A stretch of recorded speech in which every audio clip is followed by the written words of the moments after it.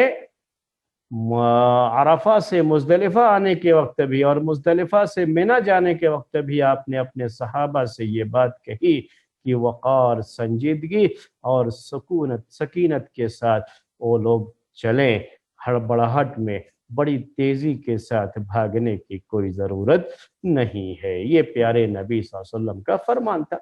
اور آپ کا عمل جو ہے اور یہ فرمان دونوں کو ساتھ میں رکھیے تو یہی ہے وہ سکینت کی چال، یہی ہے وقار اور سنجیدگی کی چال کہ جب بھیڑ میں ہیں تو سب کے ساتھ آرام سے چلیں، ہڑبڑاہٹ نہیں ہونی چاہیے، اور جب جگہ خالی ملتی ہے تو سواری کو تھوڑا تیز آگے بڑھایا جائے۔ یہی وہ سکینت کی چال ہے جس کے بارے میں کہا پیارے نبی صلی اللہ علیہ وسلم نے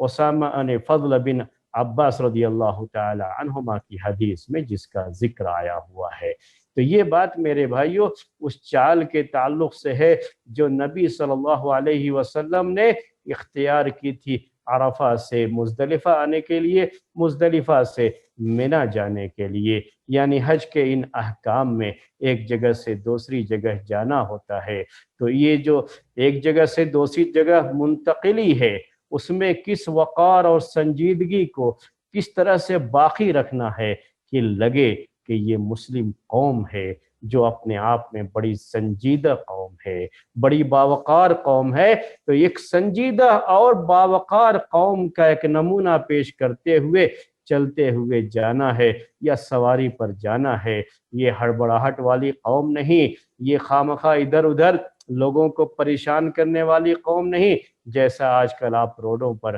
خاص طریقے سے مسلم کمیونٹی کے جو علاقے ہیں وہاں پر آپ دیکھیں گے کہ کیسی بھاگم بھاگ اور کیسے ایک دوسرے کو جو ہے اوورٹیک کرنے کے معاملات ہوتے رہتے ہیں، اور کس طریقے سے یہ چیزیں حادثات کا سبب بنتی ہیں۔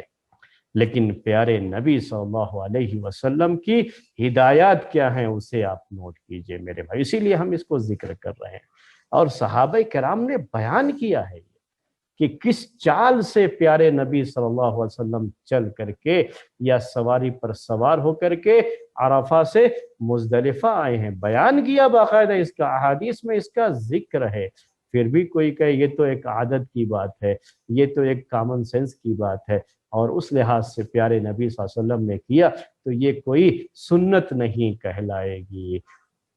اس کو سنت نہیں کہا جائے گا۔ ایسے بہت سارے جو ہے مسائل کو لے کر کے لوگ پیش کر دیتے ہیں۔ نہیں میرے بھائیوں، کوئی بھی شخص پیارے نبی صلی اللہ علیہ وسلم کی سنت کی نیت کے ساتھ، جس کو صحابہ کرام نے بیان کیا، آپ کے چال کے انداز کو بیان کیا ہے، کس مقصد سے آخر بیان کیا ہے اس کو؟ اگر اس کا کوئی مقصد ہی نہیں، کوئی جو ہے اس میں سنت ہی نہیں، تو پھر بیان کرنے کا مقصد کیا ہے؟ آپ نے ابھی اسامہ بن زید رضی اللہ تعالی عنہ کی حدیث میں ملاحظہ کیا کہ انہوں نے صرف چال کا ذکر کیا ہے، آپ کی رفتار کا ذکر کیا ہے، آپ کے چال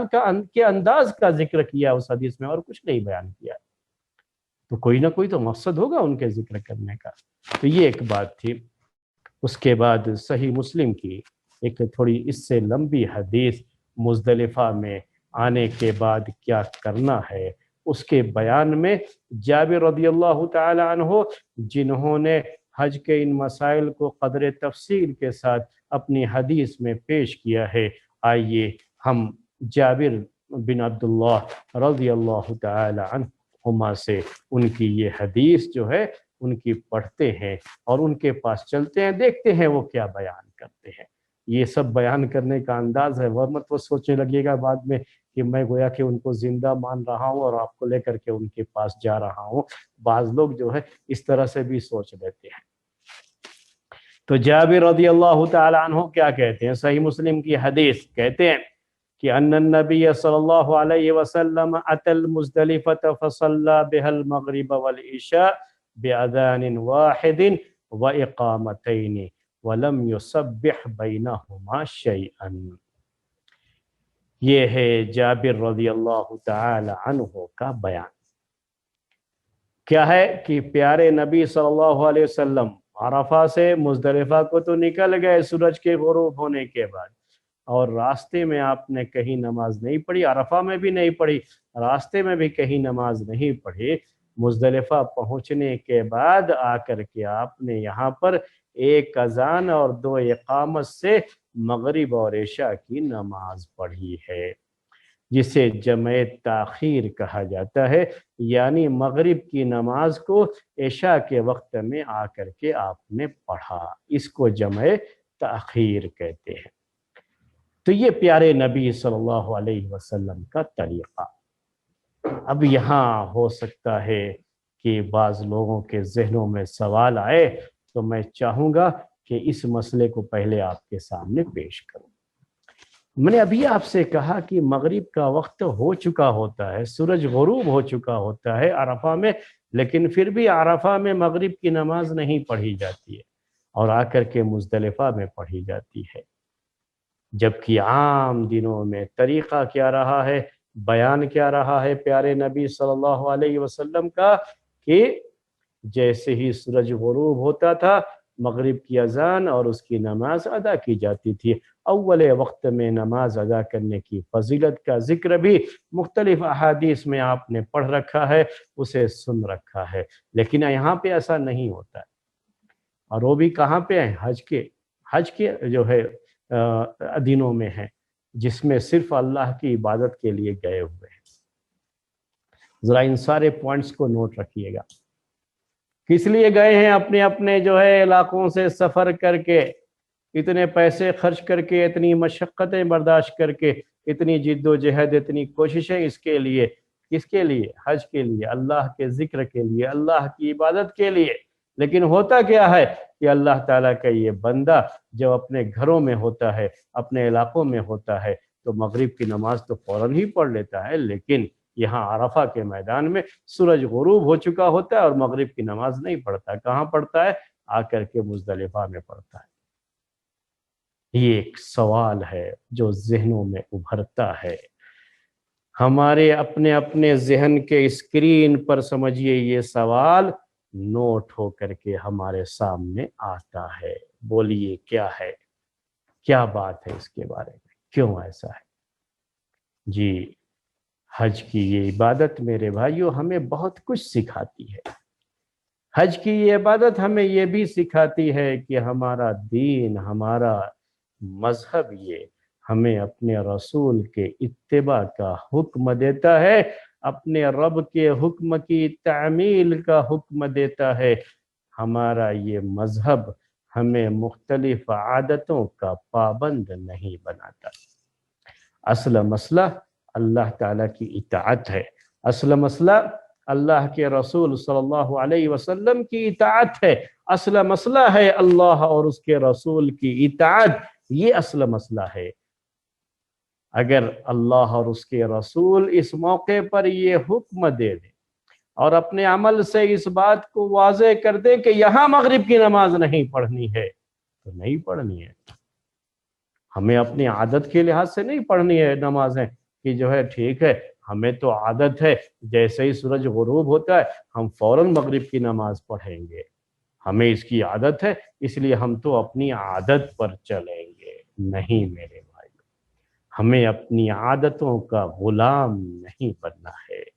ہمیں اپنی عادتوں کا بندہ نہیں بننا ہے، ہمیں تو اپنے رب کا بندہ بن کر کے رہنا ہے اور اپنے رب کی بندگی کرنی ہے، اپنی خواہشات اور اپنی عادات کی بندگی نہیں کرنی ہے۔ حج کے یہ احکام میرے بھائیوں ہمیں یہ سکھاتے ہیں، اور یہ اہم درس ہے جو اس کے اندر موجود ہے۔ یہاں ہمارے رب کا فرمان یہی، ہم فرمان کی بات جو کر رہے ہیں نا، وہ یہ نہیں کہ کہیں قرآن میں آیت ہے، نہیں، ہمارے پیارے نبی صلی اللہ علیہ وسلم کا جو طریقہ ہے، یہ طریقہ آپ نے اپنی طرف سے نہیں ایجاد کیا ہے، یہ رب کا فرمان ہی ہوتا ہے، رب کی وحی ہوتی ہے، اور اسی وحی کے نتیجے میں پیارے نبی صلی اللہ علیہ وسلم کوئی عمل کرتے ہیں۔ آپ نے یہی عمل کیا، آپ نے اپنے صحابہ کو یہی حکم دیا کہ آپ یہاں سے چلیے، مغرب کا وقت ہو چکا ہے، لیکن چلیے مغرب کی نماز آپ کو مزدلفہ میں پڑھنی ہے، یقین ہو کہ مغرب کا وقت نکل جائے گا، کوئی مسئلہ نہیں ہے، کیونکہ یہاں مغرب اور عشاء کی نماز دونوں نمازیں ایک ساتھ پڑھنی ہے۔ یہ جمع بین الصلاتین ہے میرے بھائیوں، یہ جمع تاخیر ہے، اور یہ جمع تاخیر مزدلفہ کے اس میدان میں اسی لحاظ سے یہ نمازیں ادا کرنی ہے۔ یہ حکم اللہ تعالیٰ ہی کی طرف سے آیا ہے، کیونکہ وحی کے بغیر پیارے نبی صلی اللہ علیہ وسلم کوئی عمل نہیں کرتے۔ تو یہ ایک چیز نوٹ کیجئے گا، اور یہ بھی کبھی لے کر کے نہیں بیٹھنا۔ ایک دوسرا کیا ہے درس، اہم سبق ہمارے لیے اہم لیسن جو ہے اس میں کیا ہے کہ کسی حدیث کو لے کر کے بیٹھ گئے کہ نہیں بھائی اس حدیث میں تو یہ ہے، میں تو اسی پر عمل کروں گا، اور اس کے مقابلے میں اگر کوئی دوسری حدیث ہے جس سے کچھ اور مسئلہ جو ہے پتہ چلتا ہے، نہیں آپ مجھے وہ نہیں چاہیے، مجھے یہ حدیث ہے کہ نہیں، ہاں ہے، صحیح ہے نا، ہاں ہے، میں تو اسی پر عمل کروں گا۔ بھائی صحیح حدیث ہے یہ کہ مغرب کا وقت ہوتے ہی مغرب کی نماز پڑھ لی جائے، اول وقت میں پڑھی جائے، یہی اللہ تعالیٰ کو محبوب ہے، نمازیں اس کے وقت پر پڑھی جائے، یہی اللہ تعالیٰ کو محبوب ہے، اور اسی کا حکم ہے ان الصلاۃ کانت علی المؤمنین کتابا موقوتا، کہ نمازیں مومنین پر وقت پر فرض کی گئی ہے، اپنے اپنے وقت کے لحاظ سے ان نمازوں کو ان کے وقت پر ادا کیا جائے گا۔ تو ہم تو اسی پر عمل کریں گے، ہم یہاں سے مغرب کی نماز پڑھ کے چلیں گے، وہاں جا کر کے مغرب کی نماز نہیں پڑھیں گے۔ کوئی شخص یہ بات کہے تو کیا آپ اسے تسلیم کریں گے کہ دوسری احادیث میں ہے یہ بات اور کوئی غلط بھی نہیں ہے؟ وہ احادیث اپنی جگہ پر ہیں، لیکن اس موقع پر پیارے نبی صلی اللہ علیہ وسلم سے جو بات ثابت ہے وہ یہ ہے کہ آپ نے عرفہ میں مغرب کی نماز نہیں پڑھی، جبکہ عرفہ سے آپ نے سورج کے ڈوبنے کے بعد ہی مزدلفہ کی طرف آپ نے وہاں سے روانگی اختیار کی، آپ نے کوچ کیا، لیکن آپ نے مغرب کی نماز نہیں پڑھی، اور صحابہ سے بھی کہا کہ یہاں نہیں، چل کر کے مزدلفہ میں مغرب کی نماز پڑھنی ہے۔ تو یہ ہے، اس کو کیا کہتے ہیں، یہ اس خاص موقع کی دلیل ہے، اور وہ عام حالات کی دلیل ہے۔ ہم سب حدیثوں پر عمل کریں گے، ہمارا دین ایک مکمل کیا ہے، یونٹ ہے یہ، اور ایک مکمل طریقے سے ہمارا دین جو ہے سارے مسائل کے مجموعے کا نام ہے، کسی ایک حدیث کا نام نہیں، کسی ایک آیت کا نام نہیں، چند آیات اور چند احادیث کا نام نہیں، بلکہ سارے نصوص، ساری آیتیں، ساری احادیث کو ایک ساتھ رکھ کر کے سوچنے اور سمجھنے کا یہ دین ہے، اور مسائل کے استنباط کرنے کا یہ دین ہے، اور ہم کو اسی کے لحاظ سے سوچنا چاہیے۔ یہ بھی بہت اہم لیسن ہے میرے بھائیوں، جو ہمیں اس جو ہے پیغام، جو اس جو ہے اللہ کے رسول صلی اللہ علیہ وسلم کے اس عمل سے ہمیں جو چیز سمجھ میں آتی ہے۔ تو ہم نے آپ سے کہا کہ مغرب کا وقت ہو چکا ہوتا ہے، تب جو ہے عرفہ سے مزدلفہ کی طرف روانگی ہوتی ہے، لیکن وہاں مغرب کی نماز نہیں پڑھی جاتی ہے۔ آپ لوگوں میں سے بھی بہت سے لوگوں نے حج کیا ہوگا، یقیناً جو لوگ ہمارے ساتھ درس میں جڑے ہوئے ہیں انہوں نے حج کیا ہوگا، میں نے سنا ہے لوگوں سے، واللہ عالم۔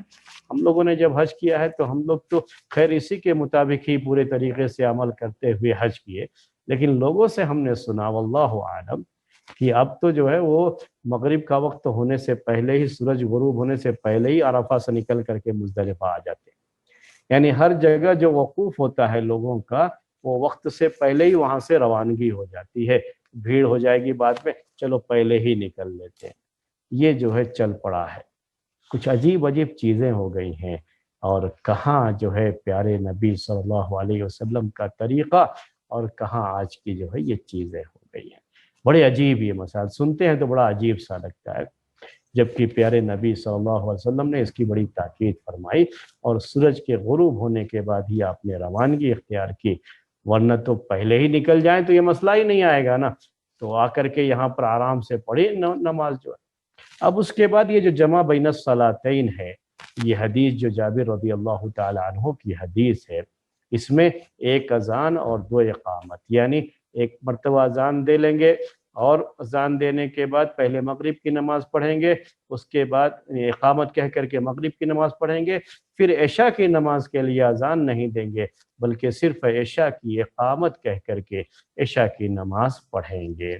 یہی پیارے نبی صلی اللہ علیہ وسلم کا طریقہ تھا اس حج کے موقع پر، اور یہی صحیح مسلم کی روایت میں ہے، اور یہی جابر رضی اللہ تعالی عنہ نے جو اسے نقل کیا ہے، تو ان کے نقل میں بھی، ان کی روایت میں بھی یہی چیز موجود ہے۔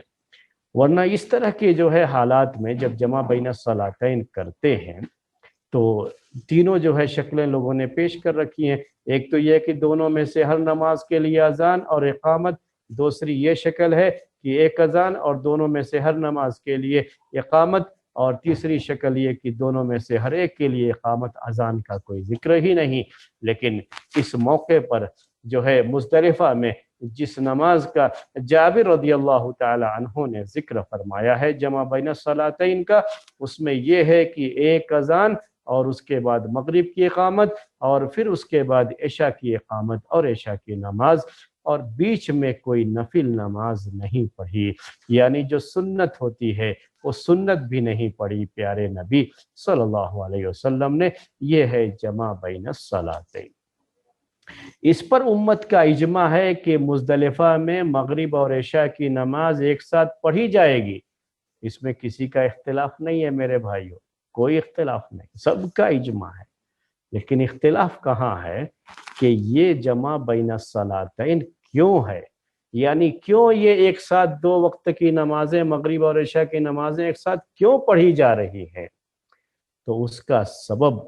احناف اس کو مناسک حج میں سے مانتے ہیں۔ احناف جو ہے، فقہ حنفی میں بھی یہ بات ہے، اس لیے میں نے کہا کہ اجماع ہے، یہ اس کو نوٹ کیجئے گا یہ۔ ورنہ بعض احناف سنا کہ وہ لوگ نہیں جمع کرتے ہیں عرفہ اور جو ہے مزدلفہ میں بھی، بعض بھائیوں نے ذکر کیا، تو میں نے کہا کہ یہ تو احناف کی یہاں بھی مسئلہ یہی ہے، بس فرق یہ ہے کہ شوافے کے یہاں یہ سفر کے احکام میں داخل ہے، اور احناف اسے مناسک حج میں مانتے ہیں۔ مناسک حج کا مطلب یہ ہے کہ اس کا تعلق حج کے احکام سے ہے، اور چونکہ حج کے موقع پر پیارے نبی صلی اللہ علیہ وسلم نے مزدلفہ میں عرفہ اور مزدلفہ میں آپ نے مغرب اور عشاء کی نماز ایک ساتھ پڑھی ہے، جمع بین الصلاتین کیا ہے، اور جمع تاخیر ہے یہ، تو یہ حج کے احکام میں ہے اور یہ جائز ہے۔ اور احناف کے بارے میں آپ یہ جانتے ہیں کہ یہ لوگ سفر میں جمع بین الصلاتین کے قائل نہیں ہیں، نہ جمع تقدیم کے نہ جمع تاخیر کے۔ تو یہ عرفہ میں جمع تقدیم ہے، ظہر کے وقت میں عصر کی نماز بھی پڑھی جاتی ہے،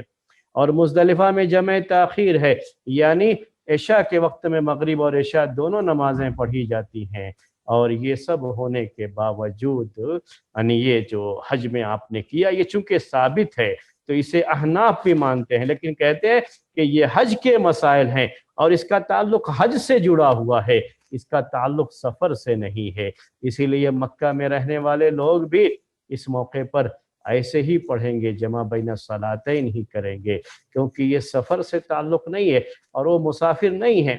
تو یہ اس لیے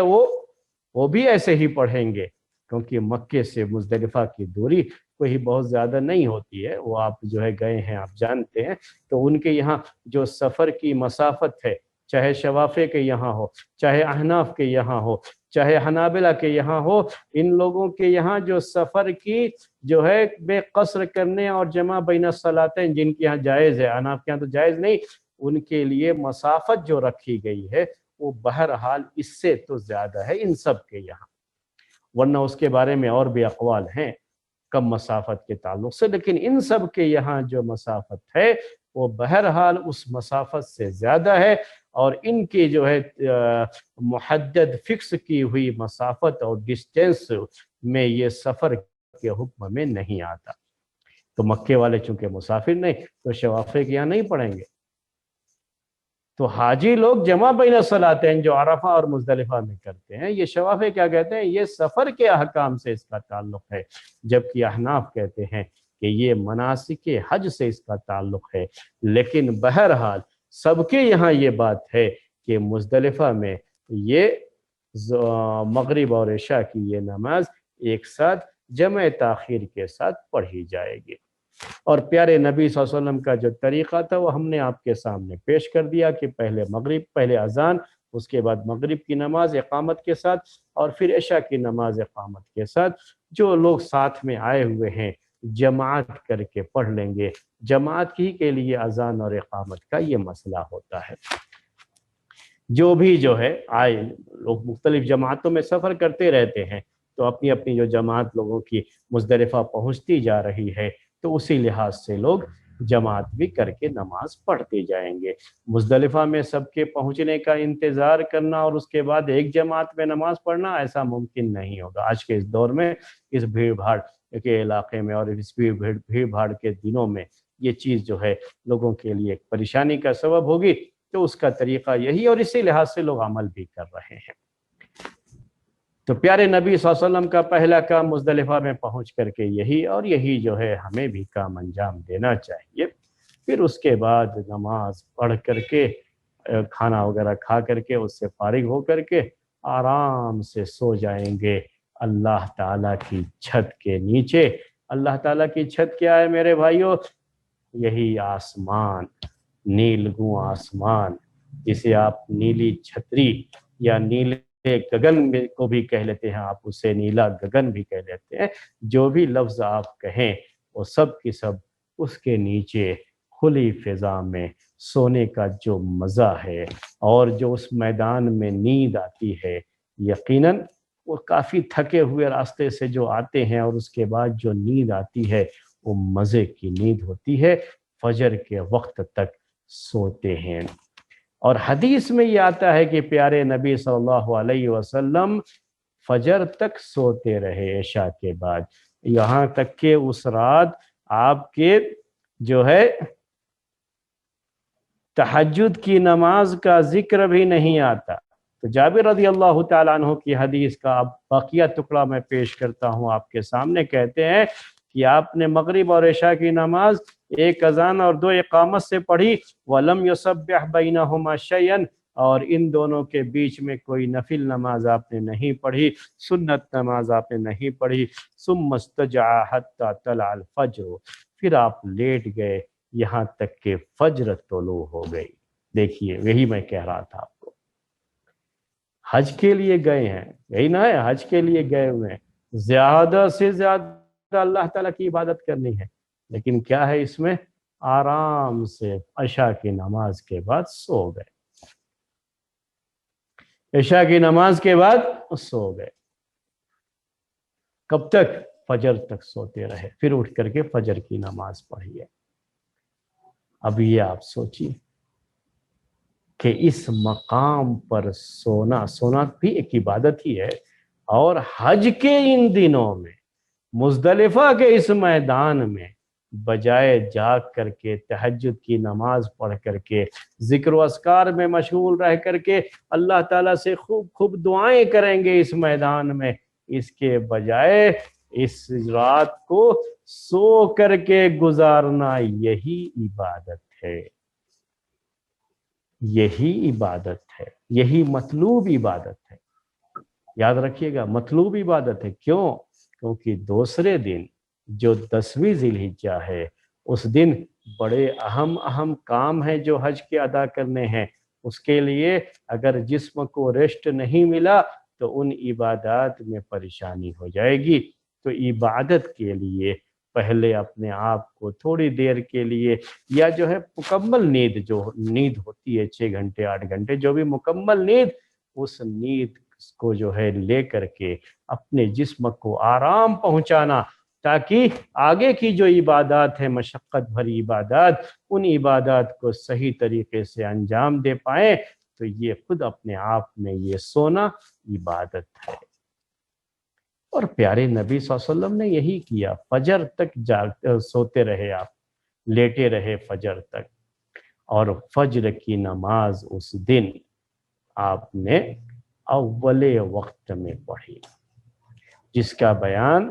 عبداللہ ابن مسعود رضی اللہ تعالی عنہما نے اپنی حدیث میں ذکر کیا ہے کہ فجر کی نماز اس دن آپ نے بالکل ہی اول وقت میں پڑھی، یعنی جیسے ہی فجر کی نماز کا وقت ہو گیا اذان ہوئی اور آپ نے جو ہے صحابہ کو نماز پڑھا دی، آپ نے نماز ادا کی بالکل اول وقت میں۔ ورنہ عام دنوں میں کیا ہوتا ہے کہ اذان ہوگی، وضو وغیرہ کرتے ہیں، 15-20 منٹ کے بعد ہی عام مسجدوں میں بھی جو اہل حدیث مسجدیں ہوتی ہیں جو غلط میں نماز پڑھتے ہیں تو وہ بھی 15-20 منٹ کے بعد ہی نماز کو جماعت کو قائم کرتے ہیں۔ تو اتنی بھی تاخیر نہیں، اس دن وقت ہوتے ہی فجر کی نماز ادا کی گئی۔ پیارے نبی صلی اللہ علیہ وسلم نے اس طریقے سے نماز ادا کی۔ عبداللہ ابن مسعود رضی اللہ تعالی عنہ سے ایک روایت صحیح بخاری میں یہ ہے کہ انہوں نے یعنی کیا کیا کہ مغرب کی نماز پڑھی، اس کے بعد جو ہے مغرب کے بعد 2 رکعت نماز پڑھی سنت جو ہوتی ہے، اور اس کے بعد کھانا منگوایا، رات کا کھانا کھایا، پھر عشاء کی نماز پڑھی۔ یہ ان کے بارے میں جو ہے یہ ذکر ہے، لیکن پیارے نبی صلی اللہ علیہ وسلم کا جو طریقہ جابر رضی اللہ تعالی عنہ نے بیان فرمایا ہے وہ یہی ہے جو صحیح مسلم کی روایت میں ہے کہ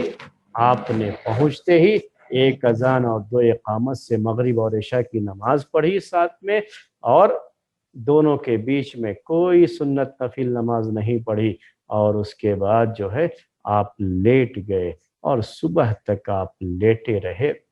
پھر کیا ہوا، فجر کی نماز کا جب وقت ہو گیا تو آپ نے فجر کی نماز پڑھی۔ فصل الفجر حین تبین لہ الصبح باذان و اقامت، تو آپ نے فجر کی نماز 1 اذان اور 1 اقامت سے جب فجر جو ہے اچھی طرح سے طلوع ہو گئی،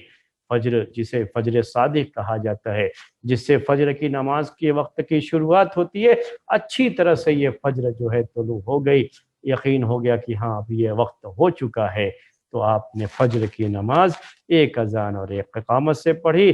ثم رکب القصوى، پھر آپ نے اپنی اونٹنی قصوہ پر آپ سوار ہوئے، حتی اتی المشعر الحرام، یہاں تک کہ آپ مشعر حرام کے پاس آئے۔ یاد رکھیے مزدلفہ کا پورا میدان کہیں بھی وقوف کر سکتے ہیں، لیکن مشعر حرام کے پاس تھوڑی دیر کے لیے آنا، تو پیارے نبی صلی اللہ علیہ وسلم مشعر حرام کے پاس آئے، جو ایک جگہ ہے مزدلفہ میں ہی، وہ جگہ معلوم ہوتی ہے، لوگوں کو پتہ لگ جاتا ہے کہ یہ مشعر حرام ہے۔ فجر کی نماز کے بعد آپ اس مشعر حرام کے پاس پہنچے اپنی اونٹنی پر سواری ہو کر کے، فاستقبل القبلہ، آپ نے قبلے کی طرف چہرہ کیا، فدعا اللہ، اللہ تعالیٰ سے دعائیں کی، وکبرہ، اس کی تکبیر کی، یعنی اللہ اکبر کا ذکر کیا، وحللہ، لا الہ الا اللہ کا ذکر کیا، ووحدہ، اللہ تبارک و تعالیٰ کی توحید کی جو ہے اذکار کیے، توحید کے کلمات جو ہے اپنی جو ہے زبان سے ادا کیے۔ یہ پیارے نبی صلی اللہ علیہ وسلم کا طریقہ کہ مزدلفہ میں فجر کی نماز کے بعد مشعر حرام کے پاس آ کر کے قبلے کی طرف چہرہ کر کے دعا کرے۔ تو اس سے یہ بات بھی جو ہے نوٹ کی جاتی ہے، یہ بات جو ہے مستنبط کی جاتی ہے کہ قبلے کی طرف چہرہ کر کے دعا کریں، یہ زیادہ بہتر ہے۔ آپ کسی بھی طرف چہرہ کر کے دعا کر سکتے ہیں، دعا کرنے کے لیے قبلے کی طرف چہرہ کرنا کوئی ضروری نہیں ہے۔ استقبال قبلہ یہ کوئی دعا کے لیے شرط نہیں ہے، دعا کے واجبات اور فرائض میں سے نہیں ہے، لیکن بہرحال اگر موقع ایسا ہے کہ قبلے کی طرف چہرہ کر کے دعا کرنا ممکن ہے تو بہتر یہی ہے کہ دعا کے لیے قبلے کی طرف چہرہ کر دیا جائے، جیسے پیارے نبی صلی اللہ علیہ وسلم نے اس موقع پر قبلے کی طرف، باقاعدہ اس کا ذکر ہے جابر رضی اللہ تعالی عنہ کی روایت میں، فاستقبل القبلہ، تو کیوں انہوں نے اس کو خصوصیت کے ساتھ ذکر کیا ہے؟ اسی لیے تو ذکر کیا ہے کہ ہم بھی اس سنت کو اپنائیں اور ہم بھی اس پر عمل کریں کہ جو ہے چہرہ جو ہے قبلے کی طرف کر کے دعا کریں، یہ زیادہ بہتر ہے۔ اور اللہ تعالیٰ کے ذکر و اذکار میں وہاں پیارے نبی صلی اللہ علیہ وسلم مشغول رہے، یہ مشعر حرام کے پاس، یہاں تک کہ خوب اچھی طرح سے اجالا ہو گیا، تو سورج نکلنے سے پہلے ہی اچھی طرح سے اجالا ہو جانے کے بعد وہاں سے پیارے نبی صلی اللہ علیہ وسلم منا کے لیے روانہ ہو گئے۔ یہی ہے طریقہ میرے بھائیوں۔ تو یہی مزدلفہ کا وقوف ہے، اسی حد تک مزدلفہ میں رہنا ہوتا ہے، حج کے احکام میں یہ بات ہے۔ تو یہاں ایک بات آپ کی، اب چونکہ اب یہاں سے مینا جانا ہے تو مینا کے جانے کا مسئلہ آگے کے درس میں بات آپ کے سامنے آئے گی۔ اب یہاں یہ مسئلہ آپ کے سامنے پیش کر دیں کہ مزدلفہ میں وقوف، مشعر حرام کے پاس یہ وقوف، اس کا حکم کیا ہے، مزدلفہ کے وقوف کا حکم کیا ہے، جبکہ اس سے پہلے ہم حاصل کر چکے ہیں، یہ بات معلوم کر چکے ہیں کہ عرفہ کے وقوف کا حکم کیا، ہم جانتے ہیں کہ وہ رکن ہے۔ تو اب یہ اس کا کیا مسئلہ ہے، اس کا کیا حکم ہے، یہ بھی جو ہے حج کے مناسک میں اس کو کیا اہمیت حاصل ہے۔ تو اس سلسلے میں اہل علم کی 3 رائے ہیں۔ جمہور یعنی میجارٹی آف اسکالرس اس بات کی طرف گئے ہیں کہ یہ واجب ہے۔ حنابلہ کی بھی رائے یہی ہے، احناف کی بھی رائے یہی ہے کہ یہ کیا ہے، واجب ہے۔ واجب کا مطلب یہ ہوتا ہے کہ یہ حج کے احکام میں اس کی یہ اہمیت ہے کہ اگر یہ چھوٹ جائے تو قربانی دے کر کے اس کمی کو پورا کیا جا سکتا ہے۔ واجبات کے چھوٹنے پر واجبات کی بھرپائی قربانی دے کر کے کی جا سکتی ہے، یہ آپ جو ہے جانتے ہیں۔ تو رکن نہیں مانتے، اسے صرف واجب مانتے ہیں۔ جیسے وقوف عرفہ کو رکن مانتے ہیں کہ چھوٹ جائے تو قربانی سے بھی وہ کام نہیں چلنے والا ہے، پھر حج دوبارہ ہی کرنا پڑے گا، دوبارہ ہی اس کے لیے جانا پڑے گا۔ لیکن مزدلفہ کا یہ وقوف، یہ قربانی اگر دے دیں گے تو یہ کمی پوری ہو جائے گی، اگر ہم اس کو کہتے ہیں کہ یہ واجب ہے، اور یہ زیادہ اہل علم کی رائے یہی ہے۔ ایک دوسری رائے جو امام اوزاعی رحمۃ اللہ علیہ کی ہے، اور بعض تابعین وغیرہ بھی اس کے تعلق سے بھی یہ بات ذکر کی جاتی ہے، اور بعض دوسرے اہل علم سے بھی ذکر کی جاتی ہے، لیکن ہم خاص طریقے سے امام اوزاعی رحمۃ اللہ علیہ کا ذکر کر رہے ہیں۔ امام اوزاعی رحمۃ اللہ علیہ بھی یہ ان ائمہ میں سے ایک ہیں جن کا باقاعدہ مذہب تھا، اور ان کے فالوور بھی تھے ان کے زمانے میں، لیکن ان کے فالوورز، ان کے مقلدین کا سلسلہ نہیں چل پایا جیسے 4 ائمہ کے مقلدین کا سلسلہ چلا، اور باقاعدہ وہ مذہب اپنی ایک پہچان رکھتے ہیں، اور آج بھی وہ مذہب اس جو ہے تقلیدی سلسلے سے اپنی پہچان رکھتے ہیں۔ اس طرح سے امام اوزاعی رحمۃ اللہ علیہ کو ایسے فالوور نہیں ملے۔ ان کے دور میں ان کو فالو کرنے والے لوگ تھے، ان کی اپنی جو ہے رائے مختلف مسائل میں اس کا ذکر کیا جاتا ہے، اور وہ ذکر جو ہے موجود ہے کتابوں میں، لیکن چونکہ یہ باقاعدہ ایک مذہب کی شکل نہیں اختیار کر سکا۔ مذہب کی شکل صرف وہی اقوال اختیار کر سکے جن کے فالوورز بعد میں تقلید کے طور پر اس مذہب کو اختیار کر کے اس کا پٹا اپنے گلے میں لٹکا لیے، تو وہ سلسلہ جو ہے ان کے جو ہے چلتا رہا۔ لیکن یہ معاملہ امام اوزاعی رحمۃ اللہ علیہ کی فقہ کے ساتھ نہیں ہوا، تو ان کی رائے یہ ہے کہ یہ سنت ہے۔ یعنی عرفہ سے آپ کو مینا آنا تھا تو بیچ میں ایک پڑاؤ تھا، آپ نے پڑاؤ کر لیا، وہاں پہ وہاں ٹھہر گئے آپ۔ جس طریقے سے کہیں جانا ہوتا ہے تو منزل تک پہنچنے سے پہلے بیچ میں کوئی پڑاؤ کر لیتے ہیں، تو ویسے ہی پیارے نبی صلی اللہ علیہ وسلم اب عرفہ سے آپ کو مینا آنا ہے، مینا میں ہی اب دوسرے احکام جڑے ہوئے ہیں، اب حج کے جو احکام ہیں مزدلفہ میں تو کوئی حکم نہیں ہے، تو آپ جو ہے راستے میں آتے ہوئے وہاں ٹھہر گئے، بس اس کا تعلق اتنا ہی ہے، اور حج کے احکام سے حج کے احکام میں اس کو اہمیت نہیں دیتے۔ یہ بھی ایک رائے ہے۔ کچھ عجیب سی بات ہے یہ، یعنی باقاعدہ جو ہے اس کو سنت ہی مانتے ہیں، نہ واجب مانتے ہیں نہ فرض مانتے ہیں۔ اگر کوئی چھوڑ دیا تو کوئی مسئلہ بھی نہیں، قربانی کی بھی کوئی ضرورت نہیں ہے اس قول کے لحاظ سے۔ تیسرا قول امام ابن خزیمہ اور بعض دوسرے لوگوں کا ہے، وہ یہ ہے کہ یہ رکن ہے۔ مزدلفہ میں وقوف بھی یہ کیا ہے؟ رکن ہے. یعنی جیسے عرفہ کے وقوف کا مسئلہ، ویسے یہ بھی مسئلہ اگر کسی نے چھوڑ دیا تو اس میں قربانی دینے سے کام نہیں چلنے والا، دوبارہ پھر حج ہی کرنا پڑے گا. یہ مطلب ہوتا ہے رکن کا. اور دلیل یہ لوگ پیش کرتے ہیں فَاذْكُرُوا اللَّهَ عِنْدَ الْمَشْعَرِ الْحَرَامِ. قرآن میں اس کا ذکر ہے کہ مشعر حرام کے پاس اللہ کا ذکر کرو، اور یہ مشعر حرام مزدلفہ میں ہے. اور پیارے نبی صلی اللہ علیہ وسلم وہاں گئے بھی. ابھی جو ذکر آپ کے سامنے آیا، اللہ کا ذکر کرتے رہے، دعائیں کرتے رہے وہاں پر، تو یہ ذکر بھی آپ کے سامنے آ چکا ہے. تو یہ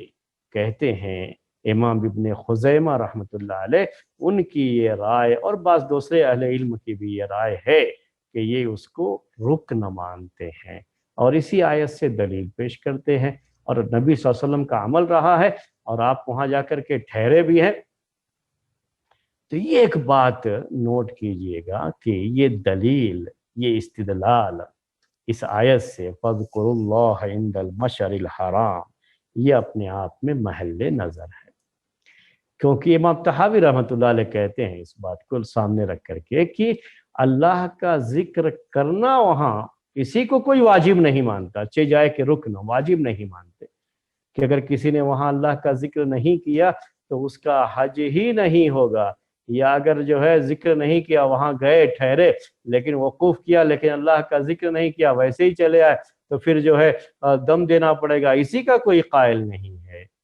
تو ذکر جس کا ذکر اس آیت کے اندر ہے، اللہ کا ذکر جس کا ذکر اس آیت میں ہے، اسی کے جو ہے واجب یا فرض ہونے کے قائل نہیں ہے کوئی. تو پھر وقوف کے